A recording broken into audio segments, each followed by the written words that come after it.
दोस्तों, क्या आप इंडिया से यूएसए यानी कि अमेरिका में शिफ्ट होने की, माइग्रेट होने की या मूव होने की प्लान कर रहे हो अपने पर्सनल रीजंस की वजह से या फिर ऑफिशियल रीजंस की वजह से? जैसे कि इंडियन सॉफ्टवेयर इंडस्ट्री जो है, आईटी इंडस्ट्री जो है, वहां पर लोग अक्सर इंडिया से यूएस जो है मूव होते रहते हैं। अगर इस बात का आंसर हाँ है तो आप एकदम सही वीडियो पे आए हो दोस्त। आज इस वीडियो के अंदर मैं आपके साथ में 21 ऐसी बातें या ऐसी टिप्स जो हैं वो शेयर करने वाला हूं जो आपको अमेरिका मूव होने से पहले इंडिया में ही करके आनी चाहिए। अगर आप इन 21 बातों का ध्यान रखोगे तो इनसे जुड़ी जो प्रॉब्लम्स आती हैं यूएसए मूव होने के बाद में, वो आपको फेस नहीं करनी पड़ेंगी। और आप जो मैंने मिस्टेक्स करी थी 9 साल पहले जब मैं अमेरिका मूव हुआ था, तो वो आपको रिपीट करने की जरूरत नहीं पड़ेगी।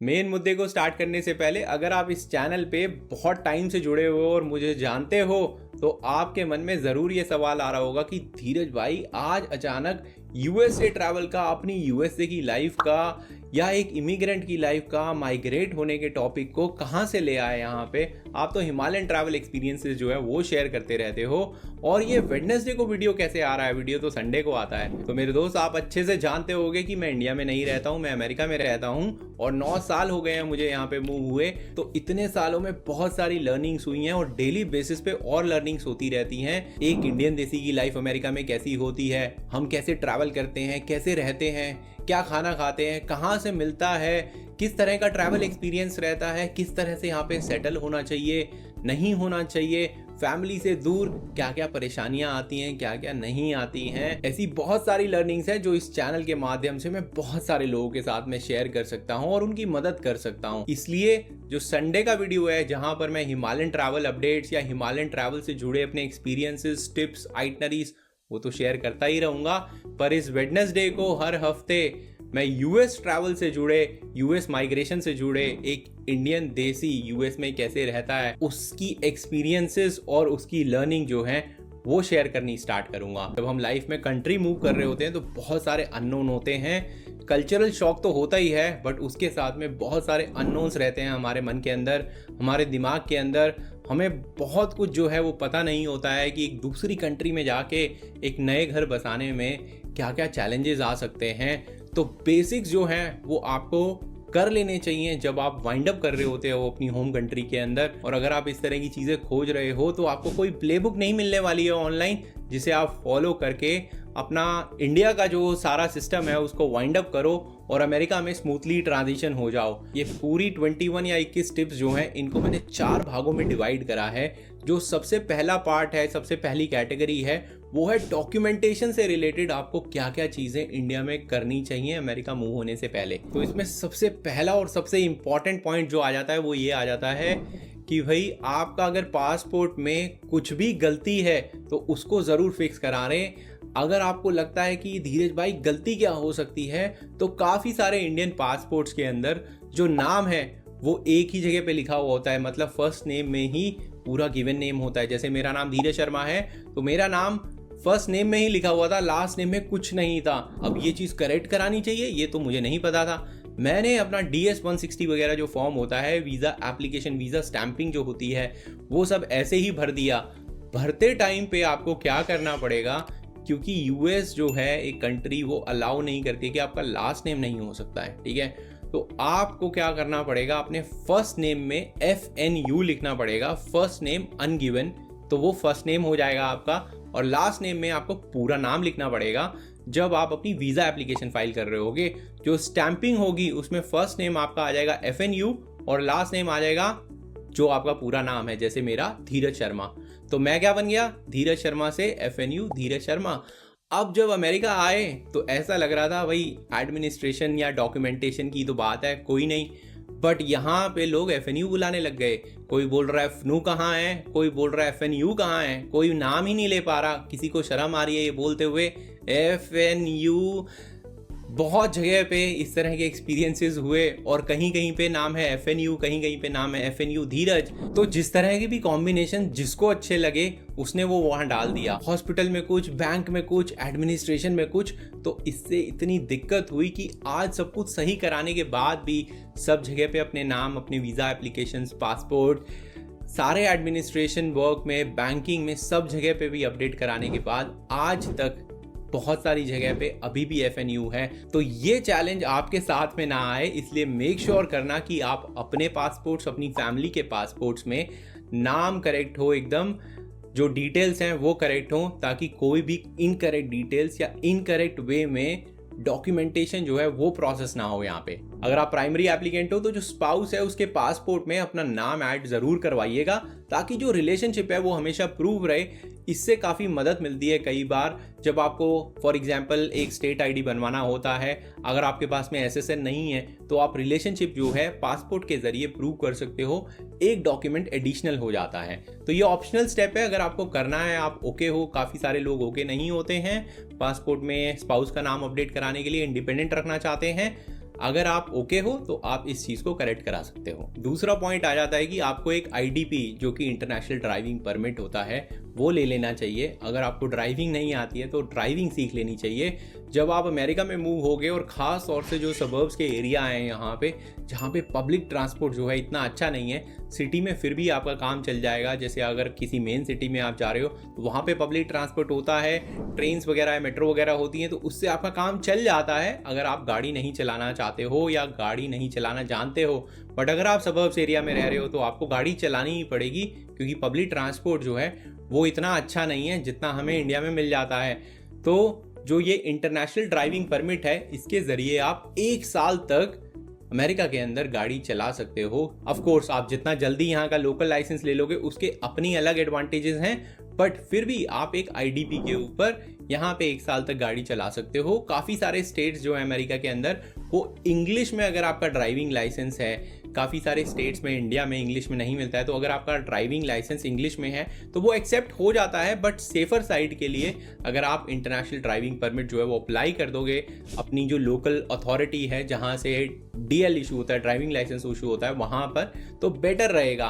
कुछ स्टेट्स में इंडिया के जो लोकल अथॉरिटी है वो चिप बेस्ड, जैसे दिल्ली के अंदर, मैं दिल्ली से हूँ तो दिल्ली के अंदर चिप बेस्ड आपका ड्राइविंग लाइसेंस होना चाहिए, तभी वो आईडीपी जो है वो इशू करते हैं। तो अगर आपका चिप बेस्ड नहीं है, जैसे मेरा नहीं था जब मैं यहाँ मूव कर रहा था, अब सारे ही चिप वाले बनते हैं। तो अगर आपका पुराना लाइसेंस है जो चिप वाला नहीं है तो आप उसे पहले करेक्ट कराइए, तभी आपको आईडीपी मिलेगा। और ये जल्दी करा लीजिएगा क्योंकि 1 महीने के आसपास लग जाता है आईडीपी इशू होने में, अनलेस अनटिल आपके कुछ कनेक्शंस वगैरह ना हो। तो ऐसा ना हो मेरी तरह आप 1 दिन पहले ही ड्राइविंग परमिट के लिए इधर उधर भटक रहे हो। तीसरा आ जाता है कि भाई आधार नंबर जो है उससे रिलेटेड जितनी भी फॉर्मेलिटीज हैं या जो भी डॉक्यूमेंटेशन है, जो भी नंबर अपडेट वगैरह है वो ज़रूर कर लीजिएगा। जो ओटीपी आता है उसका जो फ़ोन नंबर है उसको आप अपडेटेड रखिएगा। आपके जो बैंक्स वगैरह में जहाँ भी ओटीपी आता है, आधार से रिलेटेड जो भी फॉर्मेलिटीज़ हैं बैंक में, केवाईसी की या लिंक कराना या पैन नंबर से लिंक कराना, वो सब करके आइएगा। अगर अभी तक करी नहीं है तो कभी कोई ऐसी सिचुएशन नहीं आनी चाहिए कि आपको भाई $1200-1300 की यहाँ से फ़्लाइट टिकट लेके और सिर्फ आधार की फॉर्मेलिटीज़ कराने के लिए इंडिया जाना पड़ रहा है। आपको जो आईटीआर वगैरह है वो भी हो सकता है कि पहले साल जब आप आएंगे तो फाइल वाइल करना होगा। फाइनेंशियल एडवाइज़र से एडवाइस ले लीजिएगा। ऑफिशियल ये कोई फाइनेंस की एडवाइस नहीं है, मैं जनरल अपनी जो मेरी नॉलेज है उसके हिसाब से बता रहा हूँ कि आपको एटलीस्ट पहले साल तो करना ही होगा, और आगे अगर आपकी इनकम होती रहती है तो भी आपको करने होते हैं इनकम टैक्सेस इंडिया में फाइल। तो अगर उस सिचुएशन में आपका आधार वगैरह अपडेटेड नहीं है तो आपको प्रॉब्लम हो सकती है, और डेडलाइन मीट करने के लिए हो सकता है आपको ट्रैवल भी करना पड़ जाए। तो वो अवॉइड करने के लिए आधार जहाँ जहाँ पे भी अपडेटेड चाहिए वो पूरी तरह से करके आइएगा। ऐसे ही चौथे नंबर पे आता है जो आपके बैंक अकाउंट्स वगैरह हैं, उनका जो केवाईसी डॉक्यूमेंटेशन होता है वो अप टू डेट करके आइएगा। तो आपको 2 से 3 साल जो भी पीरियड होगा बैंक का जब उसको केवाईसी अपडेट कराना होता है वो मिल जाएंगे। और ऑफ कोर्स जब आप यहाँ यूएसए में मूव हो जाओगे तो आपको जो बैंक अकाउंट्स वगैरह हैं वो एनआरई एनआरओ में कन्वर्ट कराने ही पड़ेंगे। तो एक लेवल के बाद में जाके वो केवाईसी जो है आपका यहीं का हो जाएगा एज एन एनआरआई, जब एटलीस्ट आप 6 महीने से ऊपर यहाँ पे रहते हो। तो जब भी आप हिमालयाज में ट्रैवल करते हो तो पूरी रिस्पॉन्सिबिलिटी के साथ ट्रैवल करो और वहाँ पे कूड़ा कचरा जो है वो मत फैला। और इसमें अगर आपको एक और टिप दूं, अगर लॉन्ग टर्म विजन है आपका यूएस में ही सेटल होने का, तो जो बैंक अकाउंट्स हैं उनको आप जितना मिनिमाइज कर लोगे, अगर 4-5 बैंक अकाउंट हैं तो उनको सारों को कंसोलिडेट करके एक पे ले आओगे और उसको एनआरई एनआरओ कन्वर्ट कर लोगे तो ज़्यादा फ़ायदा रहेगा। क्योंकि यहाँ पे जो टैक्सेशन वगैरह फाइल करना होता है, अदर इनकम वगैरह दिखानी होती है, उसमें आसानी हो जाएगी। आपको मल्टीपल सोर्सेज में जा के एडमिन वर्क नहीं करना पड़ेगा। एक एफ-बार नाम की चीज़ होती है जो आपको फाइल करनी होती है, उसके बारे में हम आगे बात करेंगे इस सीरीज़ के अंदर।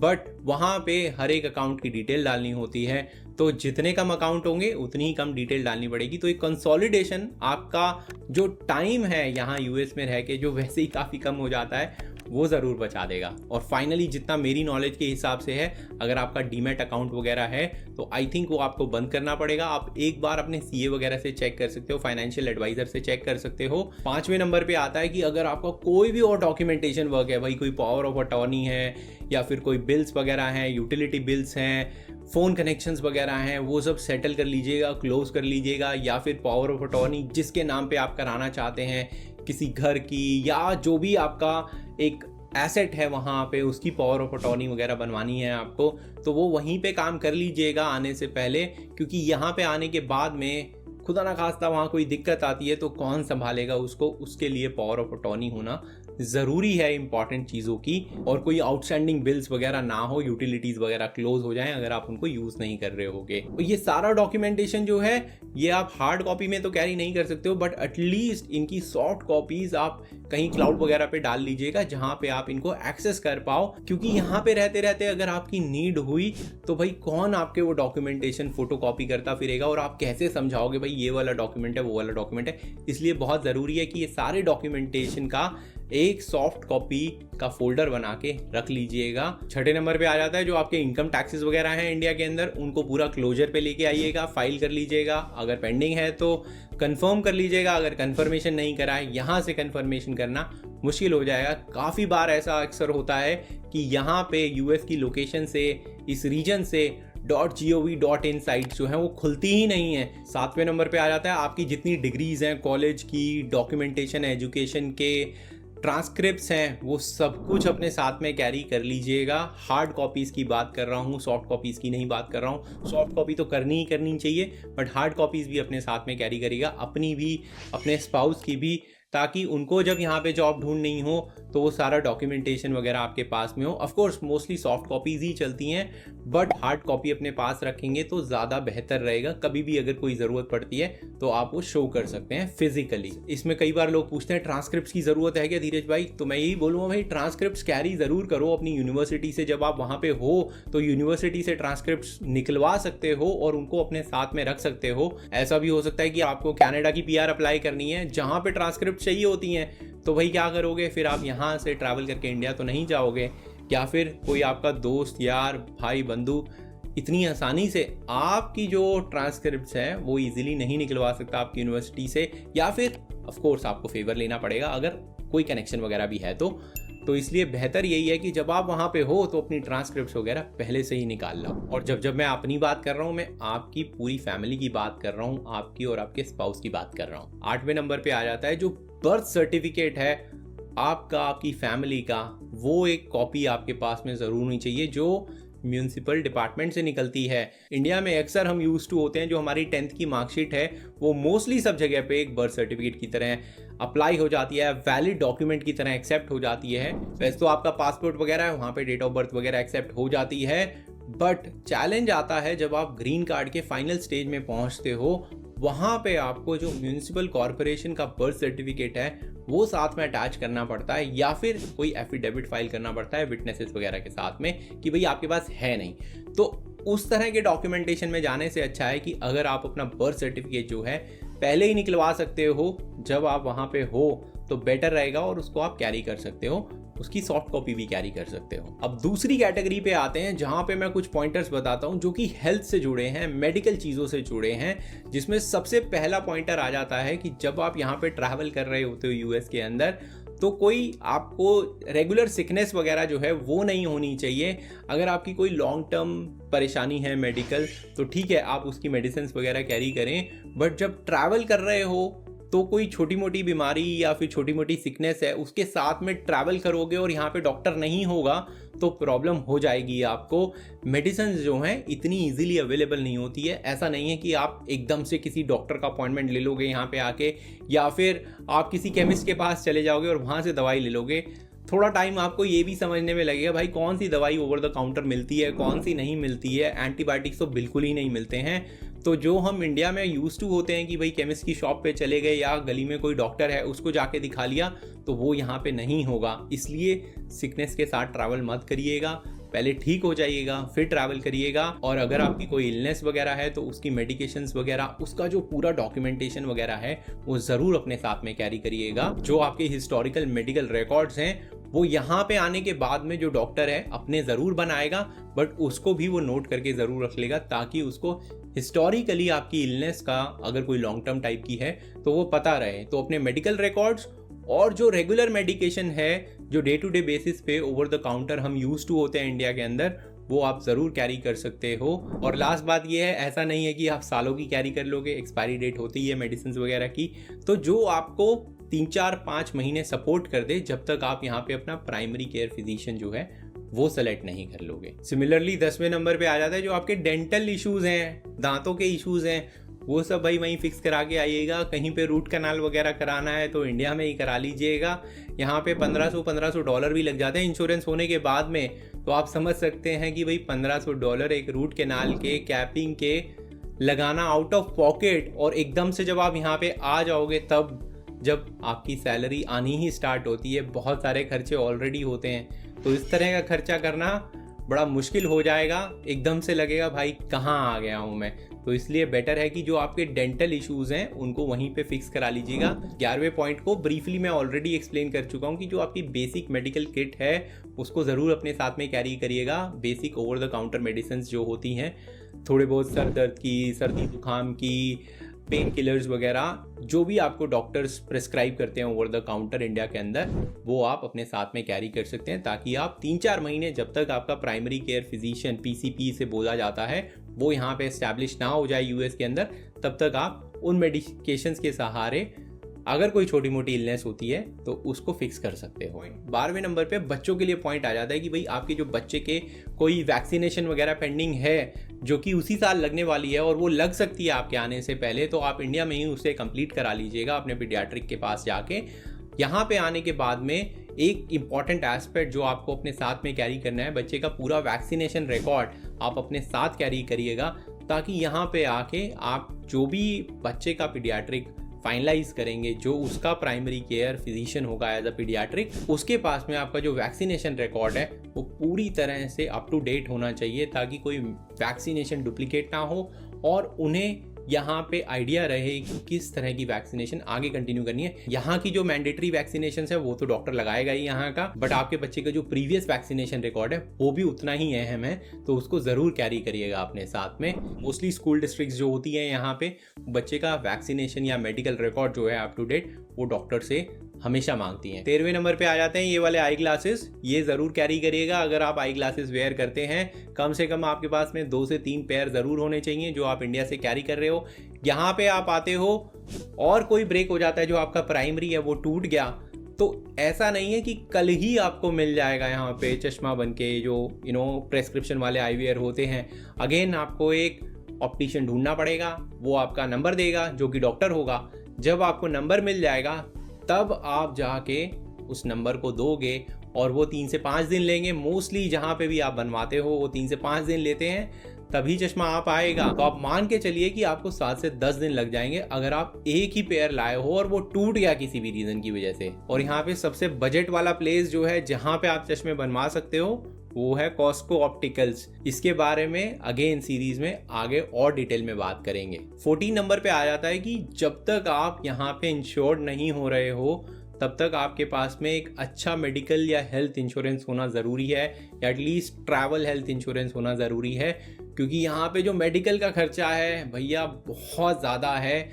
इंश्योरेंस के बावजूद भी काफ़ी बार काफ़ी पैसा देना पड़ता है। और अगर इंश्योरेंस नहीं है तो भाई कोई डिस्काउंट वगैरह नहीं लगते हैं। आपको ऐसा लगेगा कि भैया घर ही खरीद लूँ इंडिया के अंदर, लैंड ही खरीद लूँ इंडिया के अंदर, इतना इतना बिल आ जाता है। तो इसलिए इंश्योरेंस अपने साथ ज़रूर कैरी करिएगा। काफ़ी सारी बार ऐसा होता है कि जब तक आप पेरोल पे नहीं आ जाते हो ऑर्गेनाइजेशन के या कंपनी के, तब तक आप मेडिकली या फैमिली जो है मेडिकली कवर्ड नहीं होती है। तो उस बीच आपके पास में एक ट्रैवल हेल्थ इंश्योरेंस एटलीस्ट आप कैरी कर सकते हो, अगर आपकी ऑर्गेनाइजेशन या कॉरपोरेशन या कंपनी प्रोवाइड करती है तो, या फिर आप खुद परचेज करिएगा। एक्सपोज्ड या अनइंश्योर्ड यहाँ पे रहना काफ़ी खतरनाक साबित हो सकता है अगर खुदा ना खास्ता कोई मुसीबत आ गई, कोई मेडिकल हेल्थ की ज़रूरत पड़ गई तो। अब तीसरी कैटेगरी पे चलते हैं जो कि है कम्युनिकेशन और मोबाइल ऐप से रिलेटेड। तो इसमें 15वें नंबर पे ये पॉइंट आ जाता है, जो भी वहाँ से फ़ोन आप कैरी कर रहे हो यहाँ पे मेक श्योर करिएगा कि वो ऐसे बैंड पे काम कर रहे हैं जो इंटरनेशनल फ्रीक्वेंसी पे चलते हैं। मैंने डुअल सिम एक कैरी करा था जिसमें मेरा इंडिया का सिम था, बट वो क्योंकि बार फ़ोन था, बेसिक वाले जो फ़ोन होते हैं अपने, स्मार्टफोन नहीं था, उसकी फ्रीक्वेंसी यहाँ पे नहीं चल रही थी। आज के टाइम पे हो सकता है कि सारे फ़ोन्स इंटरनेशनली चलते हों, बट फिर भी कंफर्म करने में कुछ नहीं जाएगा। कंफर्म ज़रूर कर लीजिएगा जो भी आप फ़ोन कैरी कर रहे हो, अगर डुअल सिम कर रहे हो तो वो यूएस फ्रीक्वेंसी बैंड पे काम करता है नहीं करता है। अब 16 पॉइंट की बात करें तो इंडिया से जो आपका सिम कार्ड है, जहाँ पे सारे OTPs आने वाले हैं आपके बैंक के, आधार के, या कोई भी OTP, जहाँ पे भी आपने OTP या मल्टी फैक्टर ऑथेंटिकेशन के लिए अपना फ़ोन नंबर दिया हुआ है इंडिया का, वो वाला सिम कार्ड अपने साथ में ज़रूर कैरी करिएगा।